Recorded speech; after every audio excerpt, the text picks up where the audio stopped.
everyone, welcome to Deepshikha Chemistry classes. In this video, we are going to discuss about conductance of electrolytic solutions, like how electricity is produced in electrolytic solutions. But before that, we have to discuss some basic terms which we studied in our previous classes, like conductors and insulators. So we already know that conductors are the substances which allow electricity to pass through them. कि conductors ऐसे substances होते हैं जो कि क्या करते हैं, electricity को allow करते हैं to pass through them. And then insulators. These insulators are those substances which do not allow electricity to pass through them. जो insulators होते हैं, they are opposite of conductors. ये इलेक्ट्रिसिटी को पास थ्रू नहीं करते. Conductors are those which conduct electricity, क्योंकि जो हमारे कंडक्टर्स होते हैं वो इलेक्ट्रिसिटी कंडक्ट करते हैं और ये इलेक्ट्रिसिटी टू वेज में कंडक्ट करते हैं. First is metallic conduction and second is electrolytic conduction. अब ये जो मेटेलिक और इलेक्ट्रोलिटिक कंडक्शन है, ये दोनों एक दूसरे से डिफरेंट किस तरह से, यहाँ पे हम लोग वो देखेंगे. So first we have to define both of these conductors. First is metallic conductors. We define as those which conduct electricity without undergoing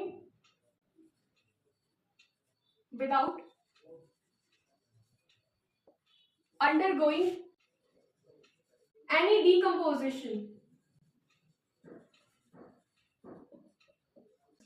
metallic conductors में किसी भी सब्सटेंस का डीकम्पोजिशन नहीं होता है. डीकम्पोजिशन होने की वजह से यहाँ पे इलेक्ट्रिसिटी प्रोड्यूस नहीं होती है.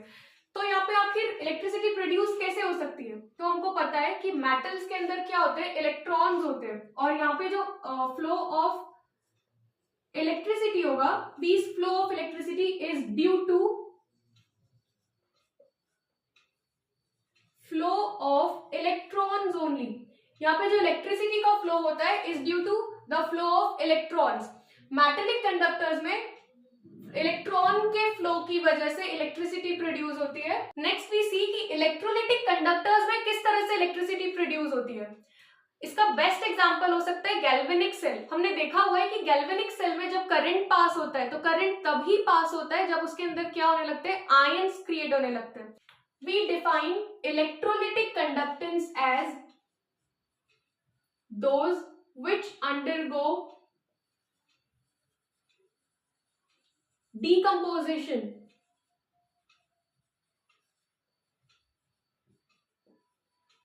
when current is passed through them.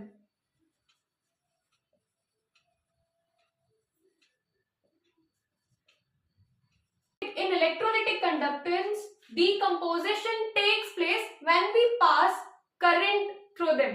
जैसे हम लोग उसके अंदर क्या करेंगे, करंट को पास करवाएंगे, वैसे जो हमारे आयंस है वो स्प्लिट हो जाएंगे इनटू कैटायंस एंड एनायंस.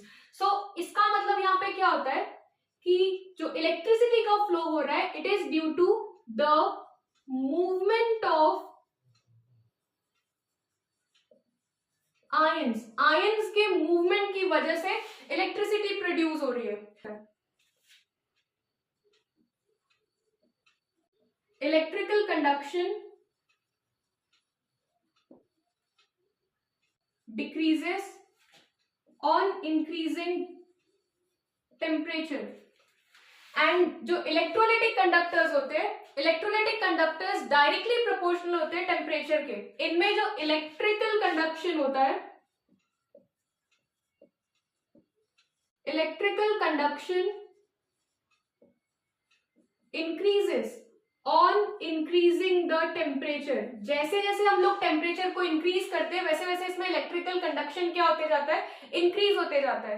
क्योंकि यहाँ पर क्या होगा कि जितना ज्यादा टेम्परेचर हम लोग बढ़ाएंगे उतने ज्यादा आयंस प्रोड्यूस होंगे, और जितने ज्यादा आयंस प्रोड्यूस होंगे ये उतना ज्यादा क्या करेगा, इलेक्ट्रिसिटी कंडक्ट करेगा.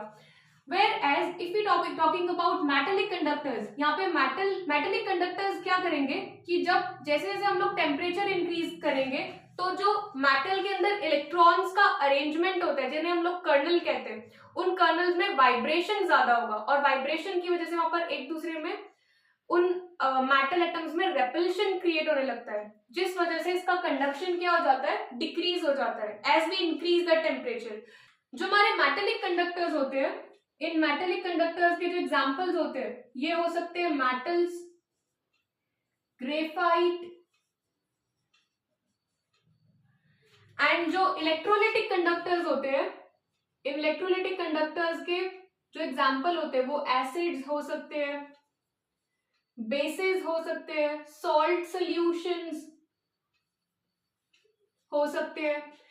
After the study of conductors, it is necessary to define following terms like resistance. This resistance is denoted by capital R.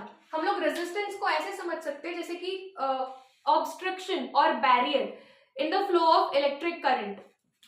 जिसे हम लोग रुकावट भी कहते हैं कि इलेक्ट्रिसिटी के फ्लो में जो भी रुकावट होती है is known as resistance.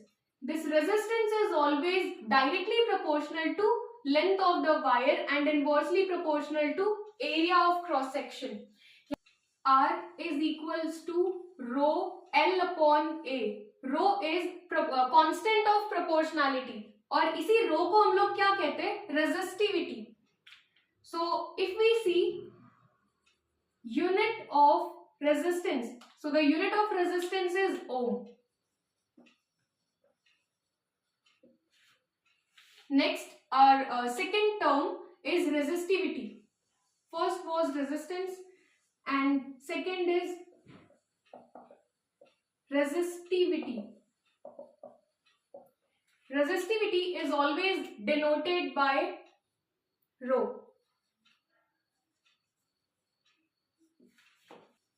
Rho is equals to R into A upon L.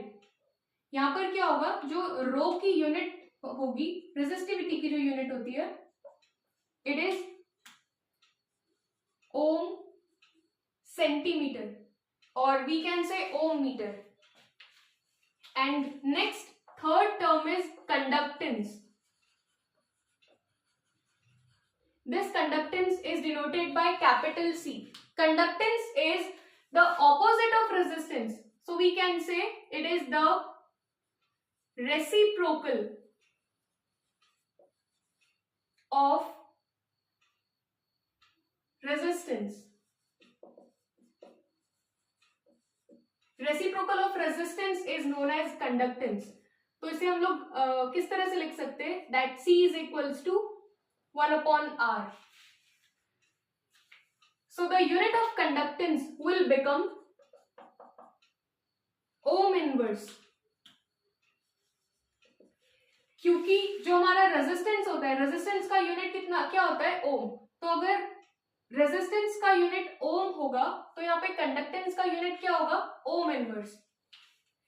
Next fourth term is conductivity. Conductivity is always denoted by kappa.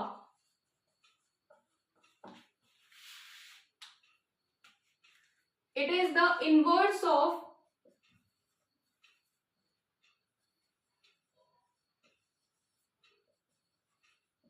resistivity. अगर कंडक्टेंस रेजिस्टेंस का इनवर्स होता है तो कंडक्टिविटी रेजिस्टिविटी का इनवर्स होगा. सो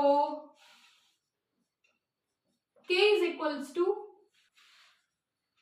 1 upon rho. We can also write it as